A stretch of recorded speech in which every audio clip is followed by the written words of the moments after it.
Are you there, Becky?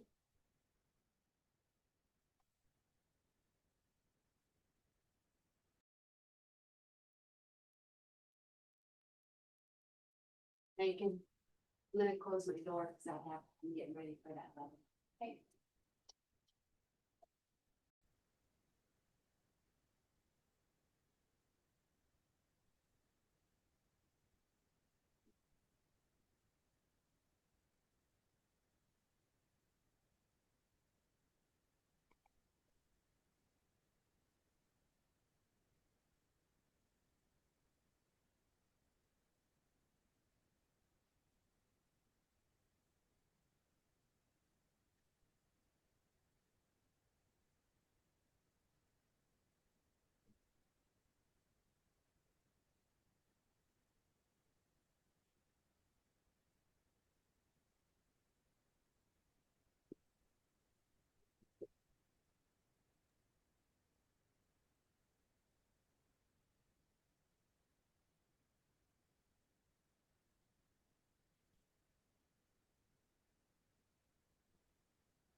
Holy mackerel, we got folks from all over, Jane.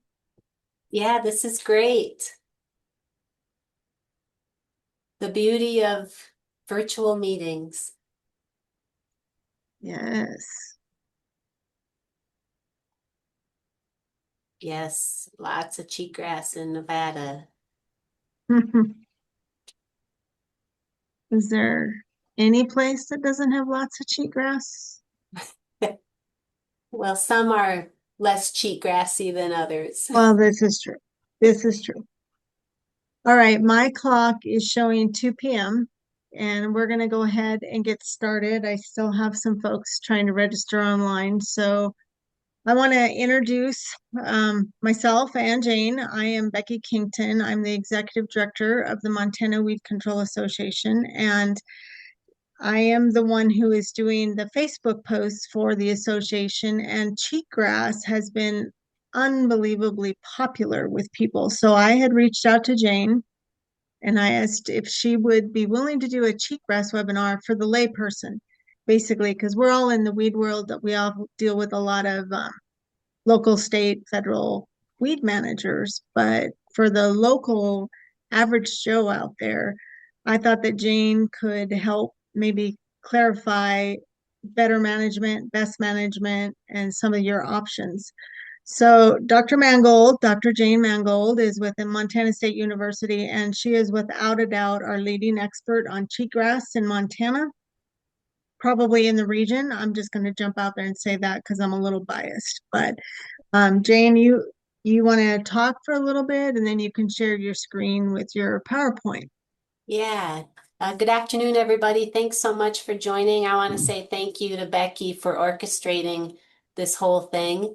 It's good. I see some names I recognize on the attendees, so it's great to have everybody here, and also good to see our neighbors from surrounding states and provinces, even in Canada. So I'm going to launch into my PowerPoint slides. And what I'm going to try to do is talk for about 45 minutes and then leave us, 15 minutes or so to answer questions that are still remaining after I share some information. And I have a habit of talking too long, so I'm going to try to hold myself accountable and only go for 45 minutes. So give me a couple seconds here to get my screen shared, make sure I'm sharing the right thing, and then we'll launch into the presentation. So give me a thumbs up if you can see the the full PowerPoint slide and I maybe can see it on my end, okay, Jane. great, great, awesome. Well, let's get into this. So cheatgrass, it's an annual grass, but it seems to be a perennial problem, uh, a growing perennial problem. Sometimes, some years worse than others. So when you registered for this webinar, you had the opportunity to ask some questions, which I will say were super helpful for me as I thought about putting together 45 minutes worth of material. But I made a word cloud of some of the phrases, terms, questions that your peers were interested in. So I just give you a few seconds there to kind of look over that. It's pretty interesting. There certainly were some popular comments and questions, but kind of see how what you're interested is relating to the other people's interests who are on this webinar. By far and by what should I say here? By far and wide, most of you wanted to hear about management. So that's really where I'm going to try to spend the majority of our time together. Okay, so let's get into this. Quick introduction to cheatgrass. Cheatgrass is not a species that's native to North America. It came here from other places, but it's been here a really long time. One record goes back to pre-1800. But most of the records are around the mid 1800s. And it is, I would say, the weed that is trying to win the West. In some places, has won the West. It's estimated that there's over 100 million acres that are infested by cheatgrass. And this picture in the background is a pretty familiar picture from southwestern Montana, where you start to see those brown patches of cheatgrass growing out across our grassland landscapes. Cheatgrass, scientific name is Bromus tectorum. Another common name for it is downy brome. And in my experience, it seems like people who work more in range and pasture tend to call it cheatgrass, where people that work more in crop systems, it seems like downy brome is a little more popular common name. All the same species, we're going to call it cheatgrass. I think most of us are pretty familiar with what it looks like. I do want to point out that it does have these hairy stem and leaves. So before it gets to this point where it's obviously cheatgrass, where it has the flowers and seed heads, you can look for those hairy stems. And then the other thing I want to point out is the half-inch awns. Those are the little appendages that come off the seeds. That's what sticks in our socks, our animals' mouths, their hair gets in their ears, etc. And it turns reddish purple at maturity. And that's important because there is a very close relative to cheatgrass, Bromus japonicus, common name Japanese brome, that looks very similar. They're often growing side by side. They get managed similarly, but it doesn't turn reddish purple at maturity. It just stays brown. So like this plant you see here is mature, but it's not that reddish purple color. And here's a picture of the two species side by side where that color difference really sticks out. So I throw that out there because occasionally I do have an interaction with somebody that like they think they have cheatgrass, but they're telling me, hey, it's not red, like it didn't turn that reddish purple color. And usually that's Japanese brome. So we manage them similarly, and I just want to put that out there so everybody's aware of it. Let's talk about cheatgrass life cycle. It's very important that we understand the biology of cheatgrass so that we can we can best manage it.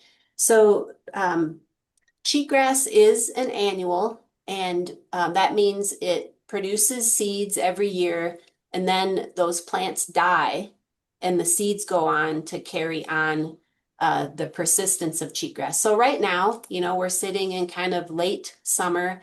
Cheatgrass has senesced. Those seeds are ripe.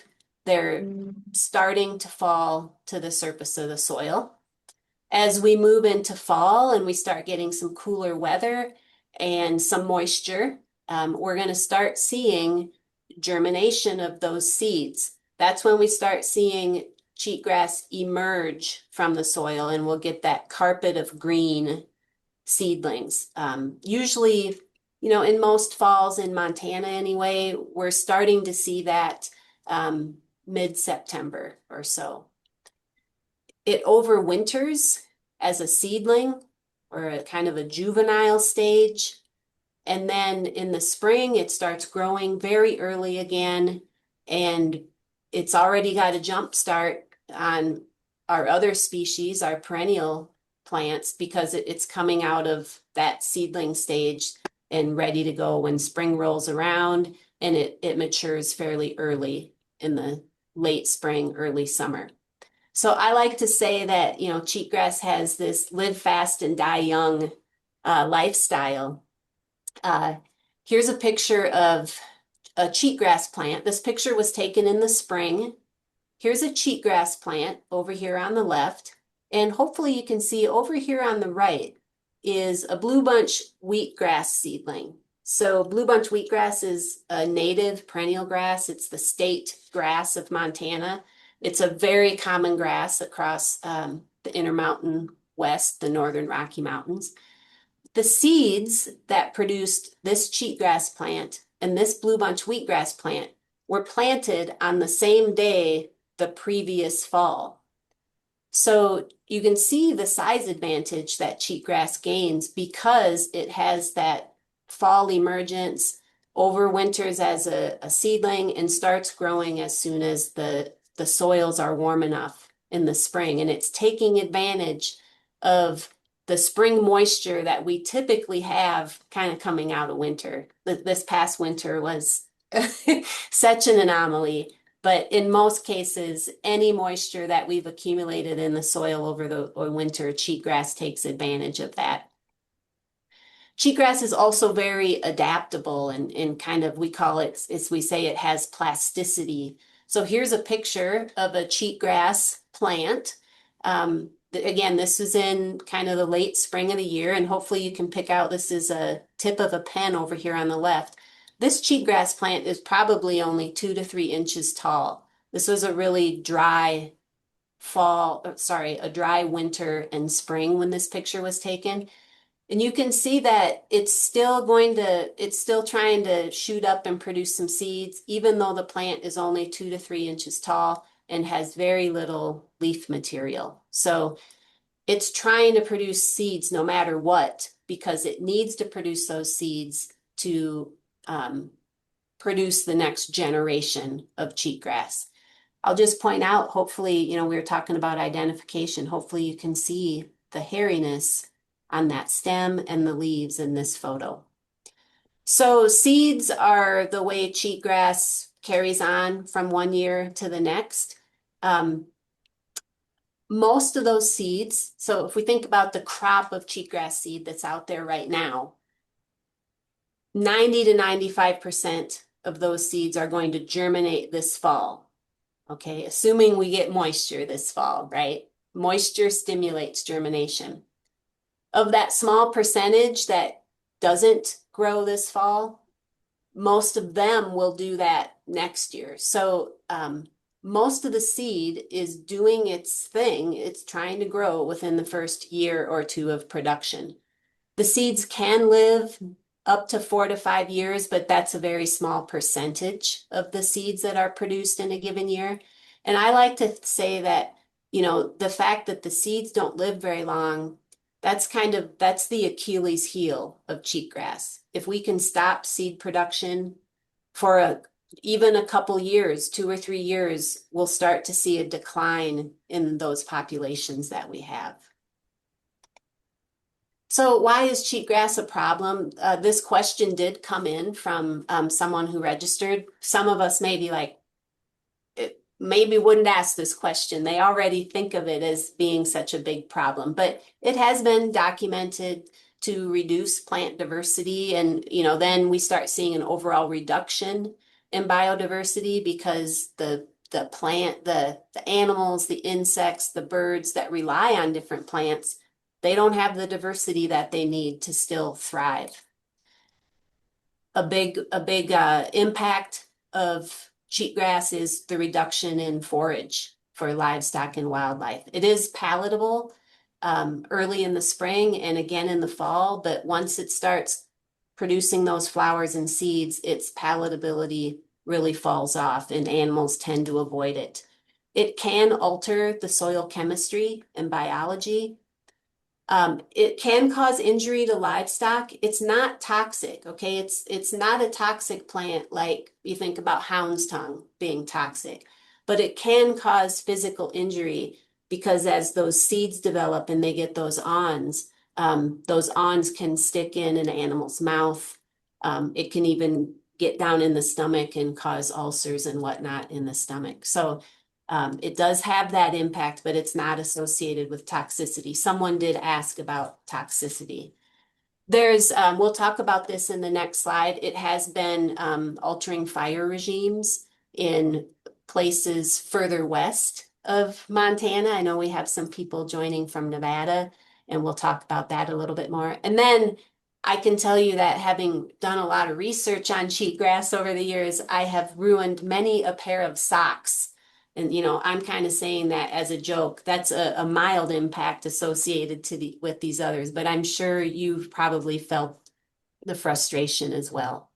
So let's talk a little bit more about this cheatgrass and fire cycle. When cheatgrass invades a plant community, you see an increase in both the quantity and the continuity of that fuel. So a lot of our western rangelands, there's a lot of bunch grasses, like shrubs and bunch grasses, maybe with bare ground in between. And as cheatgrass becomes more dominant, it starts filling in those gaps between our perennial plants. So then you have a higher likelihood of a fire starting. And if a fire does start, it's more likely to carry across larger areas. Cheatgrass is very flammable fuel by this point in the summer, and it can carry those fires for them to be bigger and faster moving. So, fire is not necessarily a bad thing for our perennial grasslands, but if they're burning too often, if those fires become too frequent because of cheatgrass, um, it's hard for perennial species to recover if they're getting burned every, 3 to 5 years instead of every 20 to 30 to 60 years. So if those perennial species start to decline, then we see a further increase in cheatgrass, which results in, more cheatgrass, more continuity of that fuel. Cheatgrass also cures very early in the summer, so we end up seeing an extension of our fire season. And I know if you've been paying attention to the news, we've got large fires like in Oregon right now, some of them burning in sagebrush grasslands, and they're being fueled by a preponderance of cheatgrass and other non-native invasive annual grasses like Medusa head and ventonata. So let's go back to the life cycle, and we're going to kind of switch gears into management here. So here's our life cycle. We've talked about the fact that cheatgrass is an annual species. It has to produce seeds to grow next year and the year after that, etc. So really, the key to managing this species is to stop seed production somehow, and to do that for a long enough period of time that we start wearing out the seed bank. Probably at least 2 to 3 years to have good, solid cheatgrass control. So if we're controlling it for 2 or 3 years, then there aren't seeds dropping back into the seed bank and we're wearing it out. So we're going to talk about some different ways to do that. We're going to talk about prevention, chemical control. We'll move to grazing or mowing. We'll talk some about prescribed fire, and then cultural control. Cultural control will include things like revegetation or soil amendments. It could, irrigation. Someone asked about irrigation. You'll also notice that I have biocontrol. That is a type of, it is one of the types of management that we use for a lot of invasive plants. I will say that with cheatgrass, biocontrol has been explored, like especially soil pathogens, and it's just not in a place now that it's a viable option. So we're not going to talk about biocontrol. We'll focus on these other tools. So let's start with prevention. Um, with prevention, a lot of this is easier said than done, right? And we often say, the best way to manage an invasive plant is to never get it in the first place. And again, that's easier to say than it always is to do. But we can say a few things. One of them is to really take care of your desirable grasses, your perennial desirable grasses.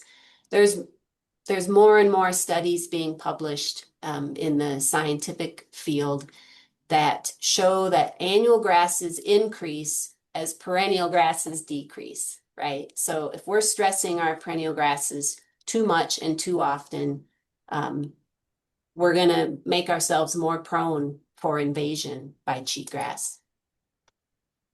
That means good grazing management. It means limiting disturbance, any sort of disturbance that would disturb the soil or stress these perennial grasses. Another thing you can do is make sure you're staying clean.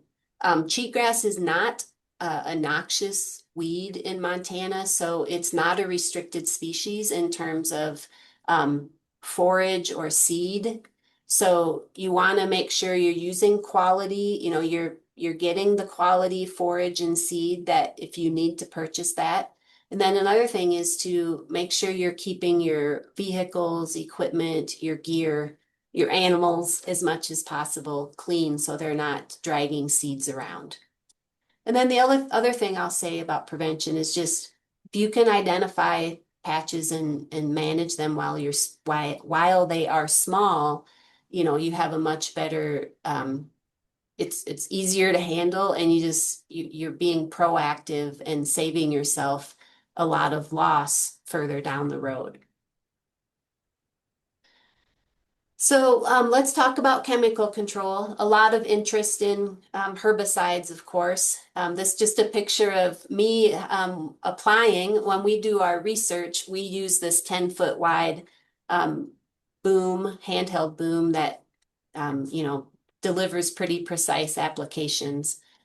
Here's a table that I often share in presentations when it comes to talking about chemical control. This is in range and pasture, all right? We're not talking about cropping systems here. This is range and pasture.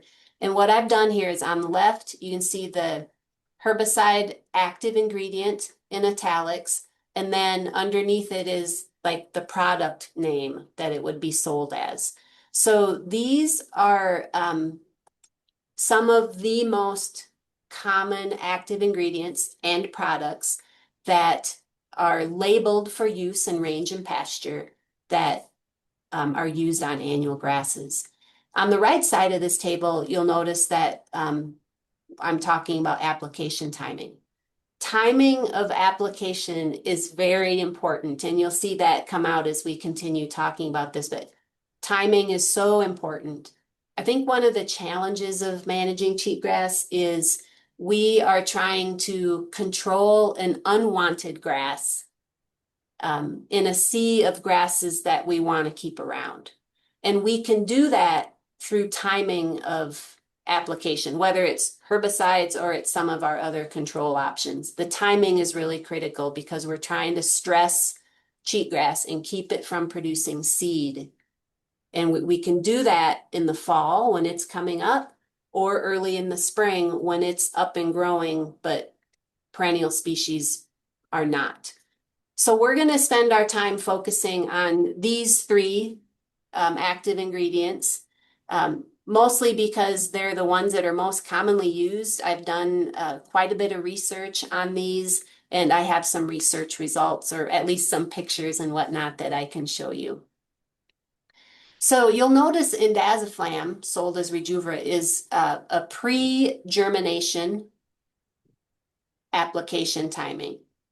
Imazapic, sold as Plateau or Panoramic, is post-emergent. Now, that means, so this is before seeds germinate in the soil. This is once seedlings emerge. Glyphosate is also a post-emergent. So let's look at this a little bit closer.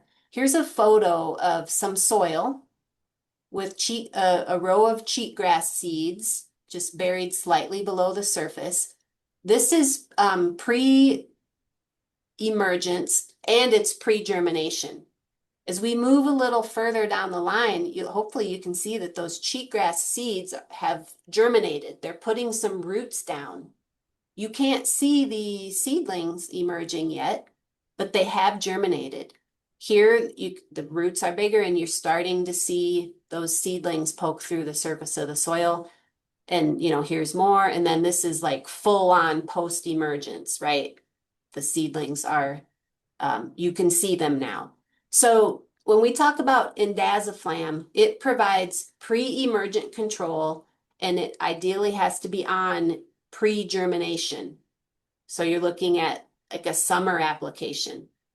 Imazapic and glyphosate and those other active ingredients I showed on that table, those are post-emergent herbicides. So you're going to get better control once you start seeing some leaves get above the surface of the soil.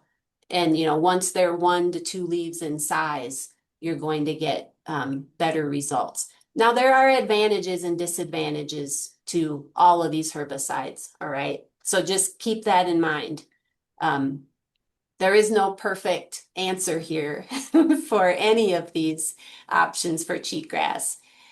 So let's talk a little bit more about, we're going to talk a little bit more about indaziflam, imazapic, and then glyphosate. And then I'm going to shift and kind of talk about a non-chemical soil amendment. All right, so that's kind of the order that we're going to go through this next section. And it's a lot of information, but we'll make our way through it. So you've probably heard of indaziflam, or Rejuvra. Quite a few people mentioned this specific project or product when they submitted their questions. It's pre-emergent and it is a non-selective. So it doesn't care what seed it is interacting with in the soil. It's going to have this effect of killing the root of that seedling as it emerges from the seed. Now, annual grasses like cheatgrass are especially susceptible to Rejuvra, all right? But it is, other seeds will be affected by it. Because of the way it works on plant physiology, it has limited impact to perennial plants that are already growing out there. Because the roots of those perennial plants are growing way deeper than, that top inch or so of soil where the seeds are hanging out. So you can apply this to stands of perennial plants and have very little impact. You apply it at 5 to 7 ounces per acre. It's a pricey herbicide, right? It's $9 to $10 per ounce. Some other herbicides are $1 to $3 per ounce. But it does provide multiple years of control. Some of the research is showing like 3, maybe up to 5 years of control from a single application. I think to say 3 to 4 years of control is a fairly safe thing to say at this point in time. This herbicide's only been around for like 6 years now, so we're still kind of learning about it. You cannot use this herbicide with revegetation because it does last in the soil for at least 3 years and it's non-selective. So it would affect any seeds you would try to seed into a treated area. The label says to delay seeding for at least 24 months and then to do some sort of test seeding before you would seed, a whole field. The research we're doing is suggesting that, it's probably more like 36 months or maybe longer, okay, depending on the soil. So I just show you a couple pictures of places where we've been doing a lot of research with this plant product. This is actually a Ventinata site where we've done some research, but this is not sprayed over here, and it's dominated by Ventinata. You don't notice a lot of other species. There are some in there. This was treated, and you'll probably notice that the Ventinata is out of the picture. And lo and behold, there's a bunch of other species growing out there that were just being suppressed by that annual grass of Ventinata. And here's just another picture showing that a little more closely. The neat thing about indaziflam or Rejuvra, you would want to use that in places where you still have a perennial plant community so that you do see a response like this, right? You don't want to use it in a place where all you have is cheatgrass, because then you're probably looking more at revegetation. Imazapic, active ingredient imazapic, sold as plateau. Remember, this is post-emergent. The label says to apply it at 6 to 12 ounces per acre.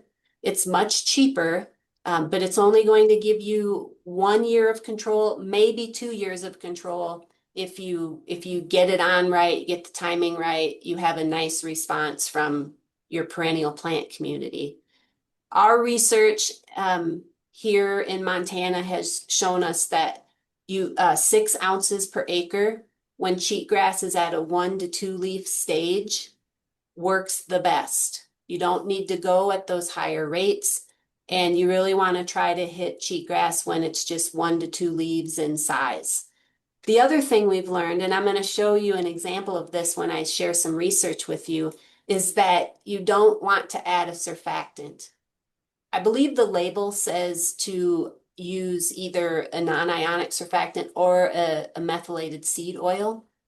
But what we've learned over the years when working with imazapic on cheatgrass, sometimes cheatgrass builds up a lot of dead old plants on the surface of the soil. We call that litter.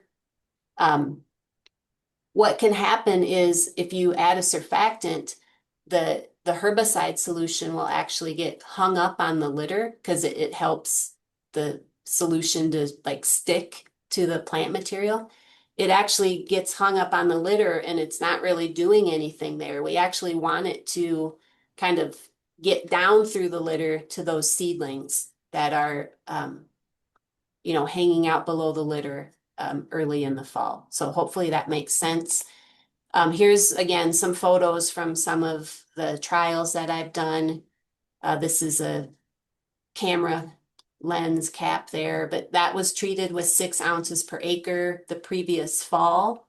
And here's, next door a plot that didn't get treated. All of that light green grass is cheatgrass. You'll notice it's gone here. There's bare ground, right? That would have been cheatgrass if it hadn't been treated.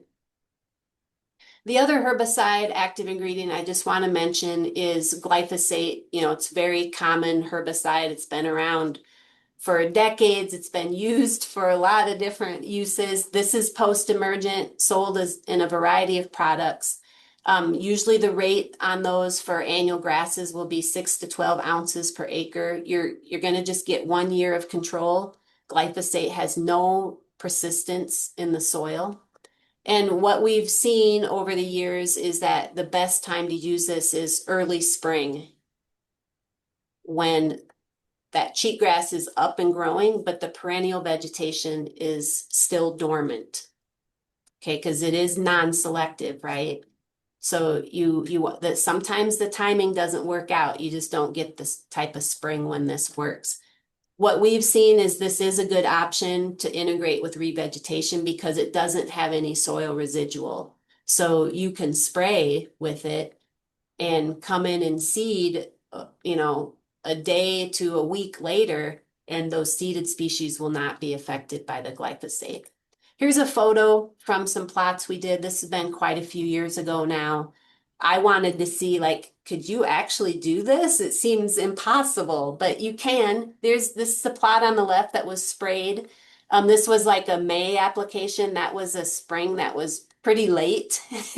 You'd probably typically be doing this more like in April, maybe even late March. And over here is the non-sprayed, and all of this kind of purplish red color that's cheatgrass heading out.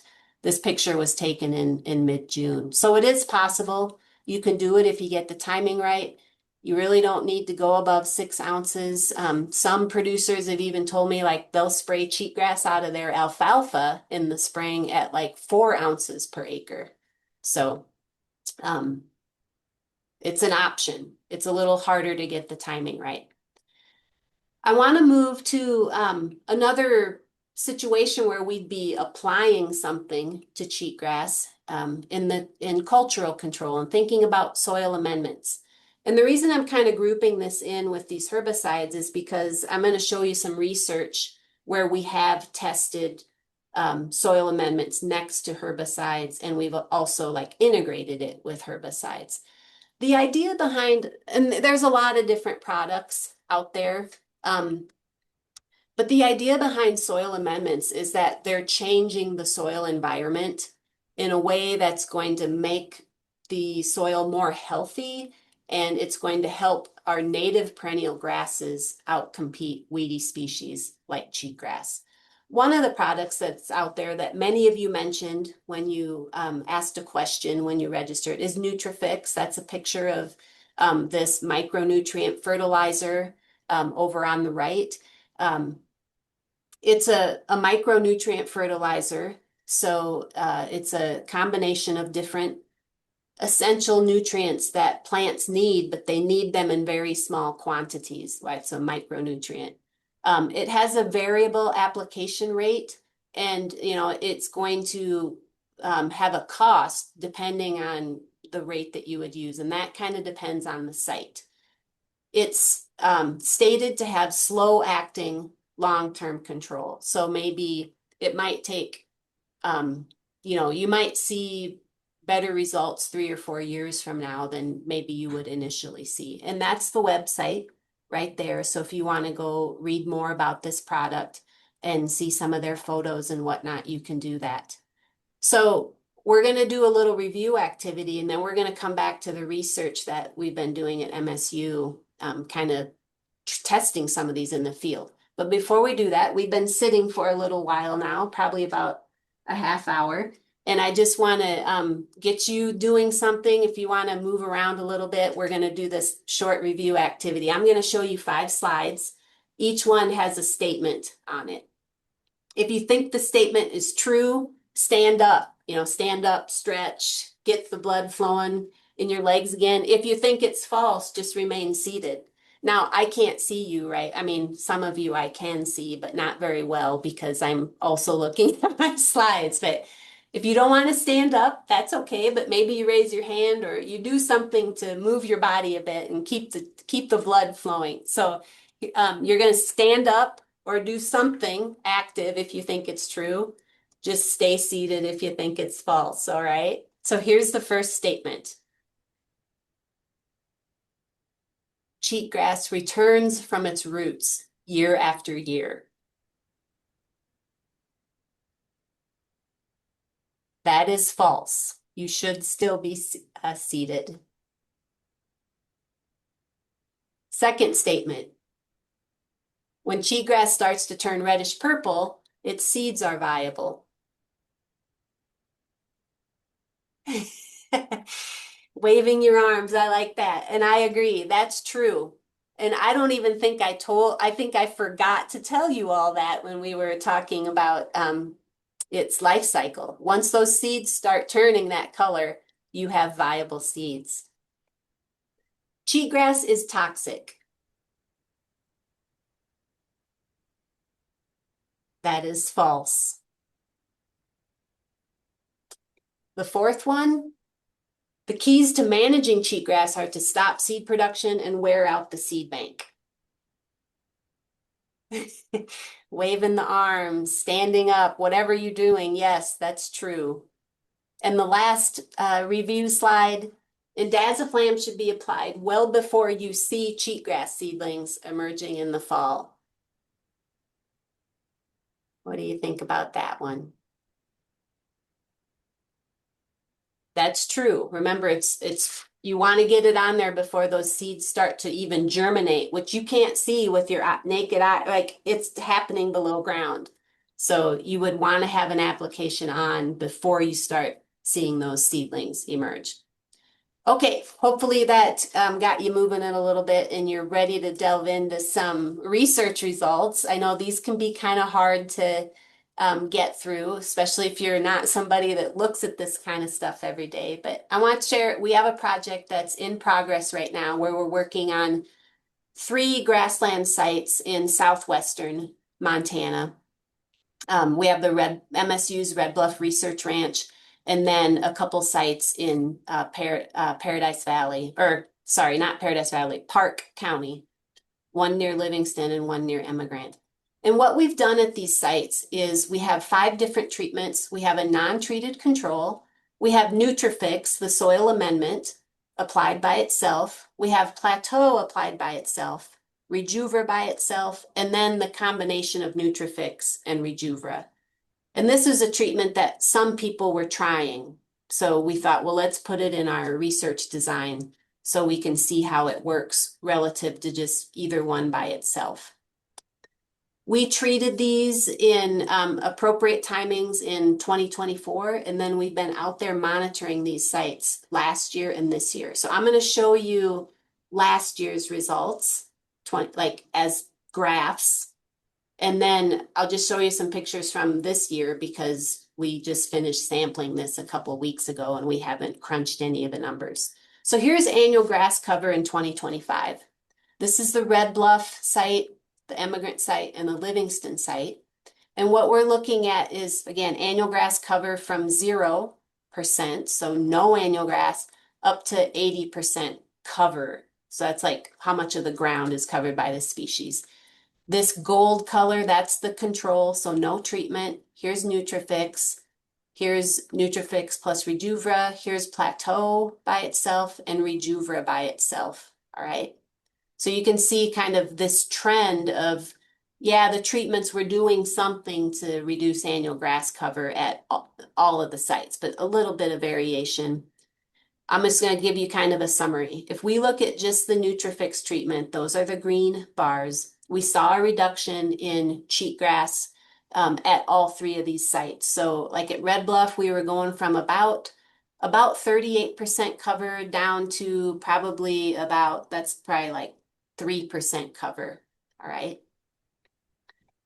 The Nutrifix and Rejuvra, this was the purple bar in the middle. We saw the largest reduction at all 3 sites. We took cheatgrass cover down to like less than 5%. The plateau didn't work very well. So if you look at this bar compared to the gold bar across all 3 of these sites, we actually statistically didn't see a difference. And I'll talk about that a little bit more because we were surprised. I've never seen it work so poorly as we did in this project.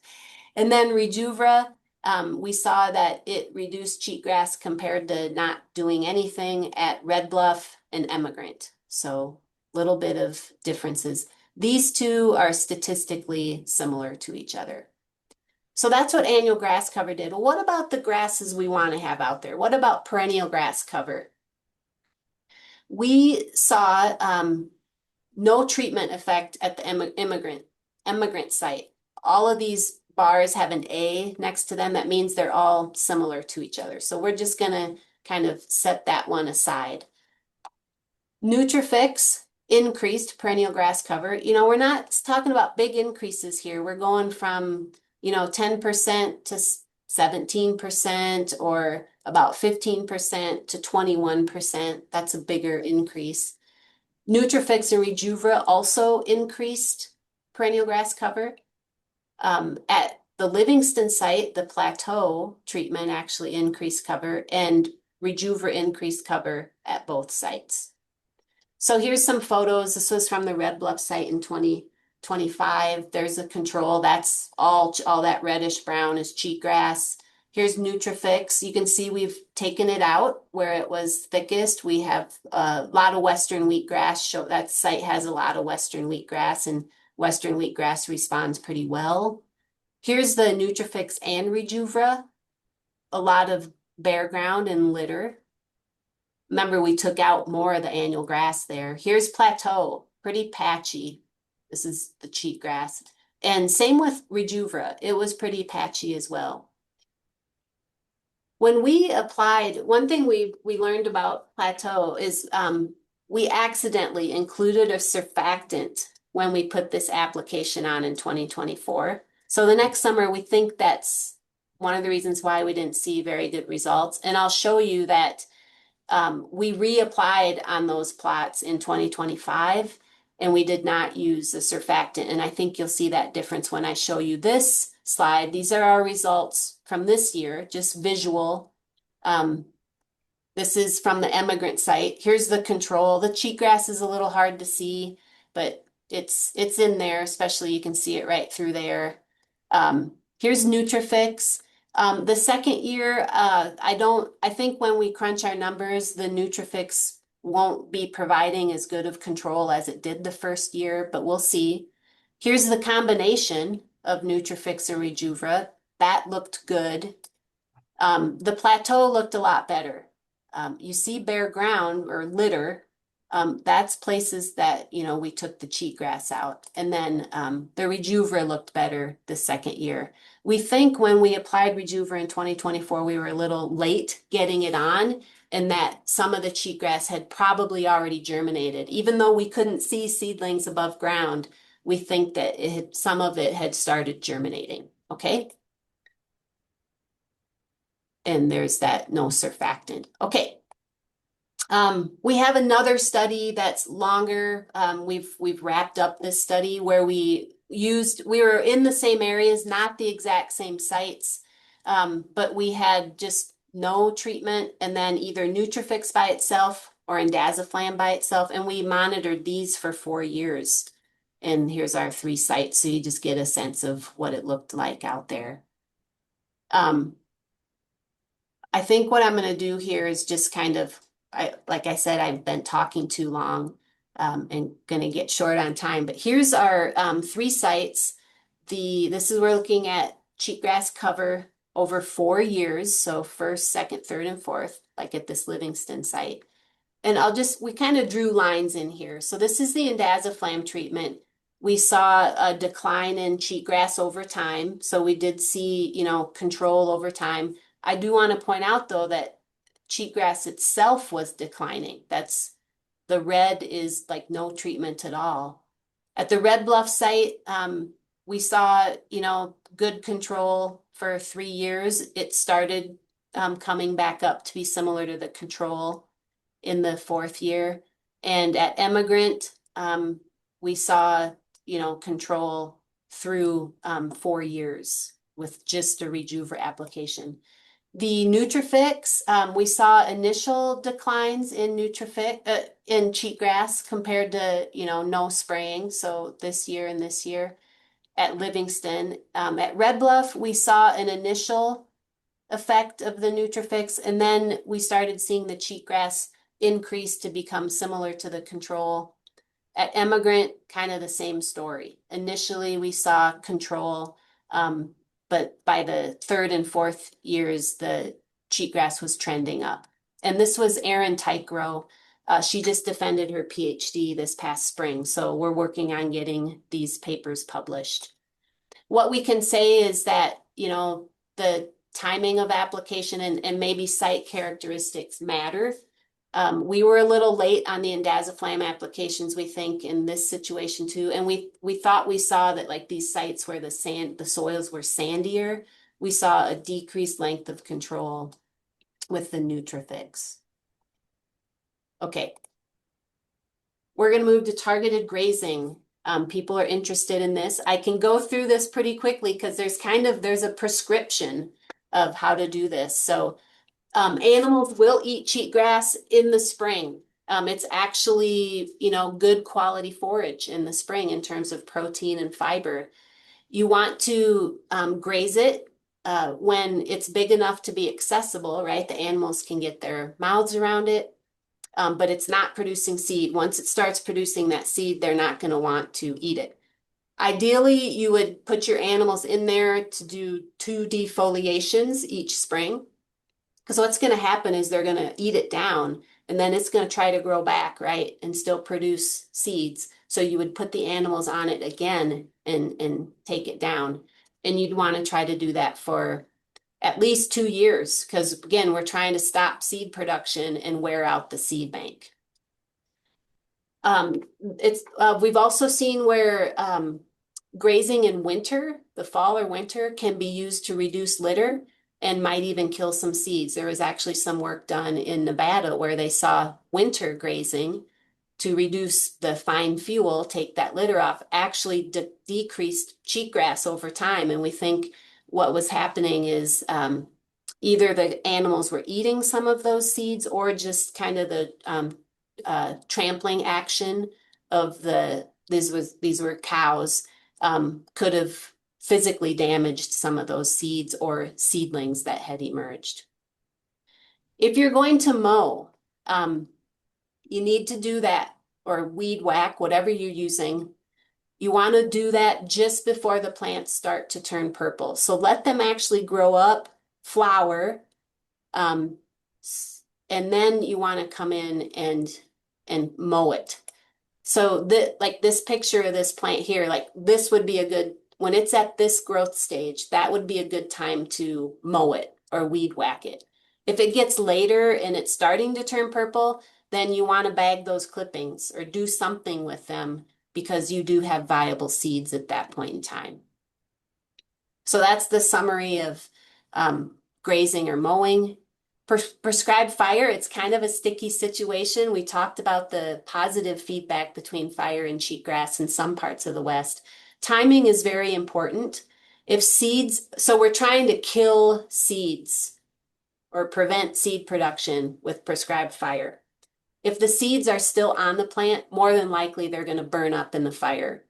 If the seeds have fallen off the plant and they're on the surface of the soil, it's more likely they're going to survive because the fire is not as hot at the surface of the soil as it is just, a foot or 18 inches above, where if the seeds were still on the plant, they'd be affected. So timing is pretty important.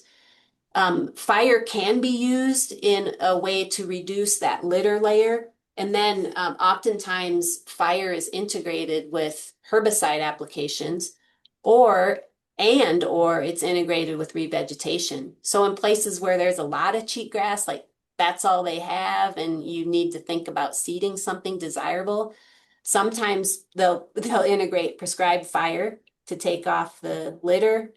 They'll apply a herbicide to the cheatgrass seedlings that are germinating after the fire, and then they'll revegetate. So it's kind of a three-step process.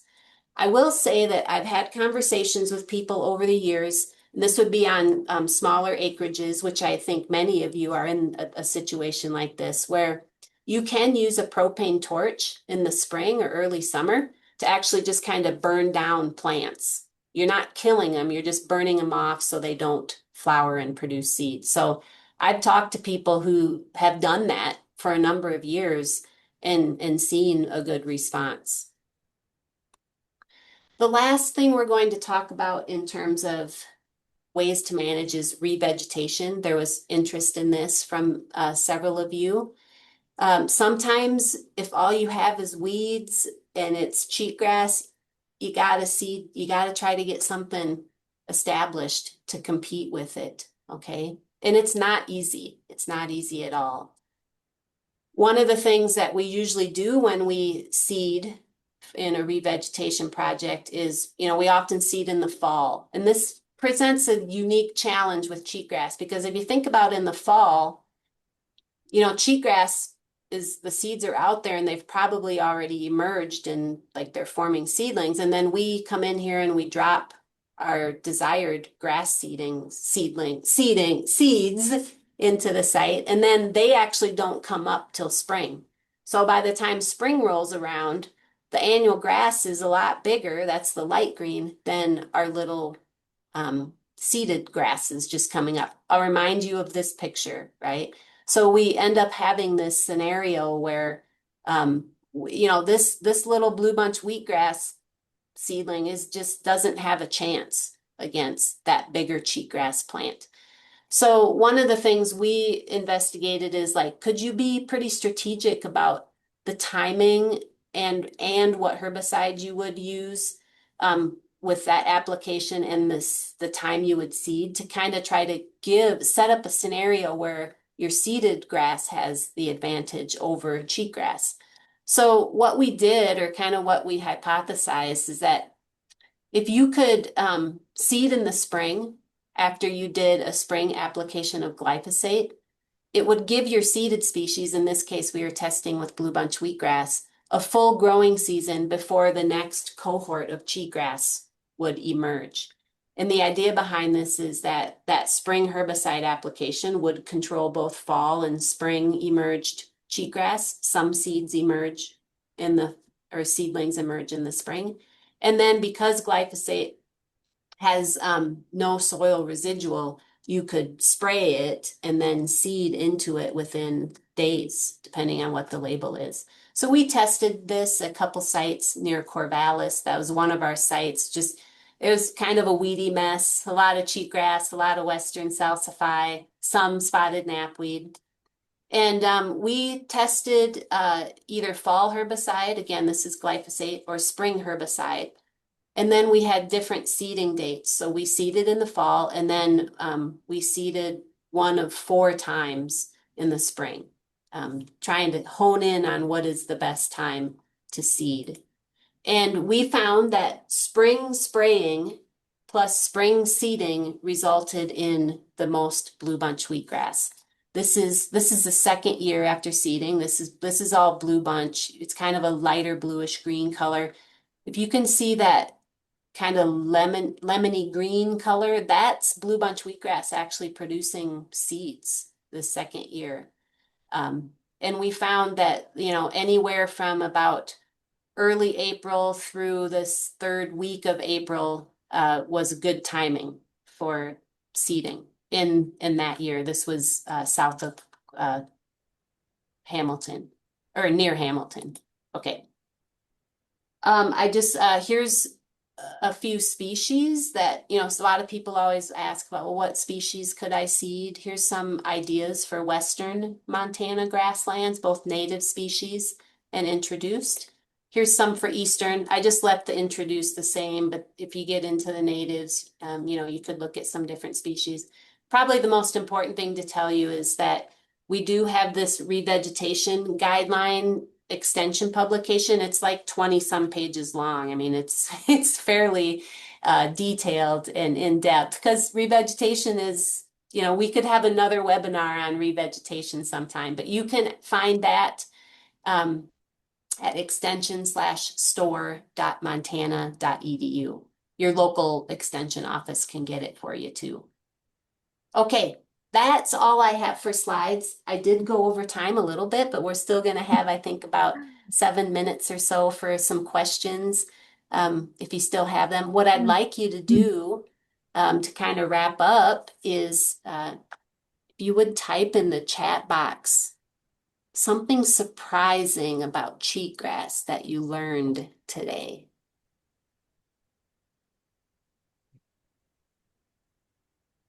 So Jane, can you hear me? Yes. Okay, we do have about 4 or 5 questions. So I'm Okay. hoping, I mean, we've gathered throughout, and I'm hoping you can kind of breeze through these real quick. So while people are talking, I'm going to give you the first one because I think it's kind of easy. Is Japanese brome noxious? No. I love questions like that. One word answer. Cheatgrass is not noxious and neither is Japanese brome. Ventonata and Medusa head are. Those are our two other non-native annual grasses that we worry about in Montana, and they are noxious weeds. Okay. All right. So the next question, would it work to do a spring planting of perennial grasses, then use indaziflam in the summer? Yeah, so this is an active area of research. So yeah, could you seed something and kind of get it up and growing and then come up, put an application over the top?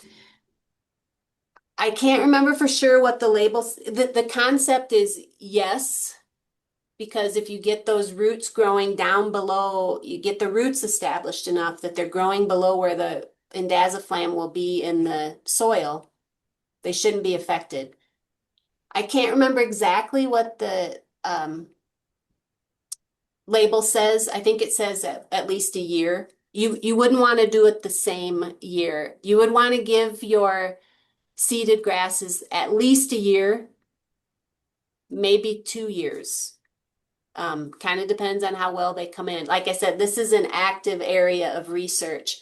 We're trying to figure out how you can integrate indaziflam and revegetation. But I'm pretty comfortable saying that like the first year, if you seeded in the spring and then came in and sprayed over the top of those that fall or later in the summer, that's too soon. The plants might not be big enough. that they could still, the roots could still be affected. The other thing is you're still going to have seeds that you seeded that don't come up that first year, and they might not come up till the second or third year. So they would be killed by the indaziflam. Okay, next question is a little longer. Um, this may be a localized issue, but one of the challenges land managers have in British Columbia is compiling a comprehensive inventory across large landscapes to help determine effective management plans and priorities. Do you know, and I guess go scroll down, do you know how most land managers are conducting inventory in Montana? Is it still largely boots on the ground, or are people relying more heavily on software and technologies such as remote sensing with drones and AI learning? So Yeah, there's a yeah. second part to that, but I'll let you answer that Let's first. tackle that first. Um, yeah, so in the States, we have something called the Range Analysis Platform, RAP. It actually comes out of the University of Montana, and it actually maps it's annual grasses and forbs together, but it maps like at a 10-meter resolution, I believe, is the latest version of it. It maps um, annual presence, like perennial, dominated by perennials, dominated by annuals, tree cover, etc. So for large scale planning, people are relying on tools like that. The technology, the remote sensing is letting us do that. They're relying on that for kind of planning, but then they're also doing boots on the ground because those tools are only so accurate, and you can't beat a boot on the ground. So we're using those tools to kind of hone in on areas to focus management, but then we are following that up with boots on the ground to make final decisions about like where treatments are going to go out. While we move Okay, to that next, I'm just going to go to this next slide so that it's my contact information. Hopefully, let's see. Um, there we go. So people can make note of that while we're talking here a little bit. Okay. so the second part of the question is if it was more AI and remote sensing, has it been proven to be effective at differentiating between annual grasses like Bromus, Japan, I can't even say these, or Ventonata? Yeah. And is that depending on the type? Yeah. So can you differentiate among the annual grasses? Where people are working on that, but like that RAP, the range analysis platform does not do that. We have to get closer, like drone imagery can do that for us. But that's an area people are still working that out, like yeah, differentiating among the annual grasses. Okay, and then there was a comment that crested wheatgrass and intermediate wheatgrass seem to compete best in their opinion. I would agree with that. Yeah, Um, I've been out on rangelands that's been seeded to intermediate wheatgrass. I don't know, 10, 20 years ago. And like there's annual grasses all around it, but nothing in the seeded area. Same with cheatgrass, or sorry, with crested. I mean, sometimes crested poses its own problems in terms of invasiveness, so that's kind of a contentious species, but I okay. would agree with that observation. A, a comment in the surprising part was that you can weed whack cheatgrass and not need to bag it when it's still green. Is that really true? It's really true. What a relief, you know? Um, yeah. Okay. Do any of these herbicides harm wildlife? Well, all these herbicides, like they're reviewed and labeled by the Environmental Protection Agency in the US, right? Um, Canada has its own version of that. So you can go look at they look at the toxicology of these in terms of like if they're labeled for use on rangeland, they have to be they can't pose a threat to like domestic livestock. But you know, you can the toxicology is interesting. I'm not an environmental toxicologist, so I don't look at that kind of stuff. You know, I don't know that stuff that well. Um, they do get reviewed by the EPA and they have to pass certain standards in order to be the active ingredients to be labeled and Yeah.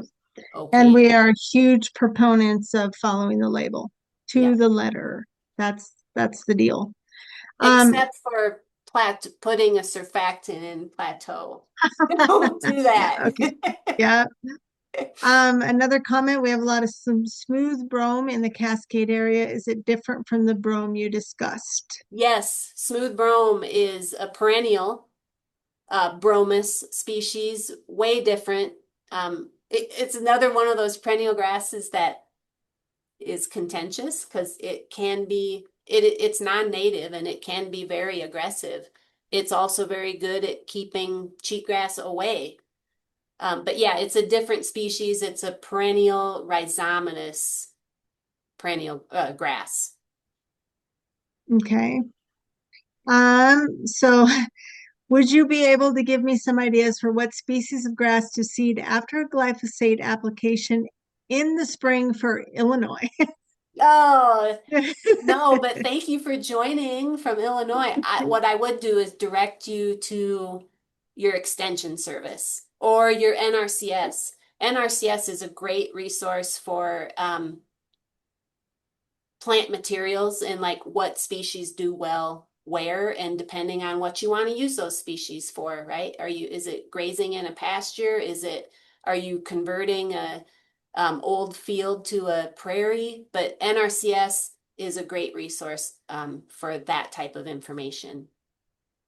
Is okay, next question. I think we only have two more, Jane, so I'm busting Okay. through these. Is Yeah. Japanese brome a problem then? Can it injure animals like cheatgrass? Yes, it can. Yeah.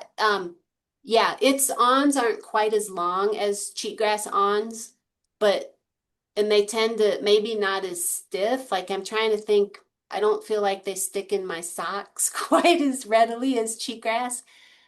But I would be if I had livestock or I was worried about my dog running through areas and could get it like in his ears, like yeah, I wouldn't want to be exposing animals to Japanese brome once it's mature either. Okay, so then part of the same part of that question is it the same for other varieties of brome?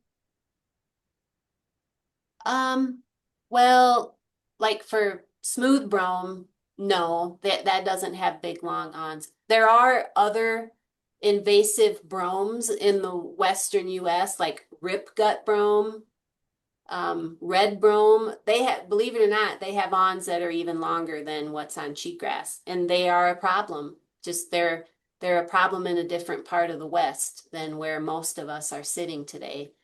Um, but yeah, like smooth brome, it's not a problem if that's kind of I mean, well, we have a couple other annual bromes. So quick question then on that. Does MSU have a identification or brochure regarding the brome grasses specifically or Not yeah, not just brome specifically. What I will tell you is there is a really nice app called Montana Grasses. It's 4.99. It's you can get it through High Country Apps, but that's actually an app that um MSU developed in partnership with High Country, and it has like I think about 300 common grasses that are most common in Montana. It includes multiple bromus species. Um, it's a great resource. That resource is actually generated through interactions with stakeholders like all of you. People said, "Hey, we need something to help us with grasses," and we put together that app. So there's that. That'd probably be the first thing I would direct you to. The other thing is we do have the Scudder Diagnostic Lab. So if you're in Montana and you have grasses that you don't know what they are and you'd like to get them identified, You could take them to your local extension office or weed district office. And if they don't know what they are, then they will get those samples to campus to our Scudder Diagnostic Lab, where we have a good botanist who will look at those for you and give you a report. Okay. So the last question is, if we're pulling and bagging dense areas of dense cheatgrass, how many years does this need to be done? I think if you could do it consistently for 2 years and prevent seed production, like you're going to start seeing results from all that hard work you're putting in. You're going to see less of it. Like after that 2 years, it should start thinning out. It's not to say it's going to be completely gone, but your jobs should get easier over time. But, probably 3, 4 years after, or, 3, 4 years in total. The other thing I would say there is if it's really dense and you don't have anything else growing, like you'd probably want to put some seed down. So after you've pulled that, like in the fall of the year or very early in the spring, like go out and scatter some seeds of species you want to have growing. So there's something to occupy the soil. Okay. Jane, we are 10 minutes over, but Yeah. we still managed to keep 66 people online so Good. far. I do want to If put a plug in for this other resource. It's and you can go to invasivegrasses.com. This is the Institute for Managing Annual Grasses Invading Natural Ecosystems. They have a bunch of great resources. And then I just want to thank the Weed Control Association for doing this. And if you're not a member, but you like these types of things, I guess I would encourage you to become a member because it helps to support um, webinars like this. It doesn't support me, it supports the society that helps to orchestrate this type of help. So put in a plug for that. a And Jane, I will get you a transcript of the chat so you can see some of the other comments. Um, Great. Thank you, everybody, for being a part. I've had a lot of questions on the recording. We are hoping it's going to take a while. We're downloading the video and we're going to hopefully convert it and have it as a YouTube video. That is probably not going to be done by the end of this week, but hopefully next week. And I will email everyone and let them know. So, Jane, thanks a bunch. It Yeah, was you're great. welcome. Thank you, All Becky. right, Thanks everybody ev for joining. everybody, have a great day.